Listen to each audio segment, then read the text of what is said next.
In May 2019, over 1.6 million people signed a petition asking HBO to remake the final season of Game of Thrones with, quote, competent writers.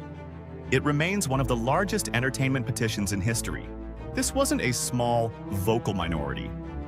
This was the most watched scripted show in the world, ending in front of the largest audience television had seen in years. And a huge chunk of that audience walked away feeling betrayed. So what actually happened? Was this just entitled fans who couldn't handle an unhappy ending? Or did the show genuinely break its own rules on the way out? In the next 30 minutes, I'm breaking down exactly where Game of Thrones went wrong, character by character, episode by episode, and what the finale should have looked like if the show had respected the story it spent 8 years building. Let's get into it. Before we talk about any single character, we need to talk about time. Because time is the actual villain of Game of Thrones' final stretch. Look at the episode counts. Season 1 through 6, the seasons largely based on George R.R. Martin's published novels, averaged 10 episodes each. That's 60 episodes to build the entire world.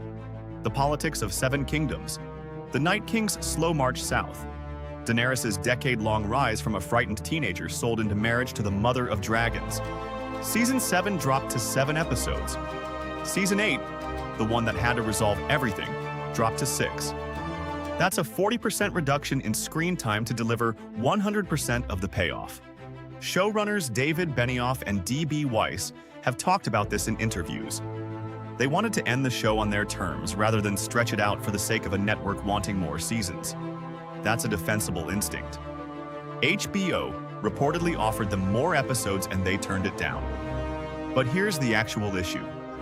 You can end a story in fewer episodes. What you can't do is compress character transformation into fewer episodes without it feeling unearned. Plot events can happen fast, emotional arcs can't. And that's exactly the mismatch we're about to walk through. Let's start with the big one. Daenerys Targaryen spends 7 seasons as, arguably, the show's most consistent moral compass. She frees slaves in 3 cities. She refuses to use her dragons on civilians, even when it would be strategically easier. In Season 7, she explicitly tells Tyrion she won't be a queen who burns cities.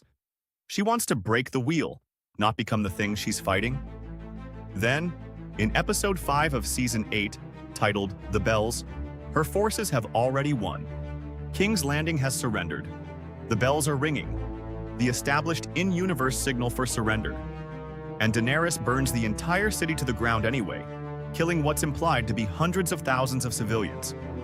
Now, here's the important nuance, because I don't want to strawman the show's intent.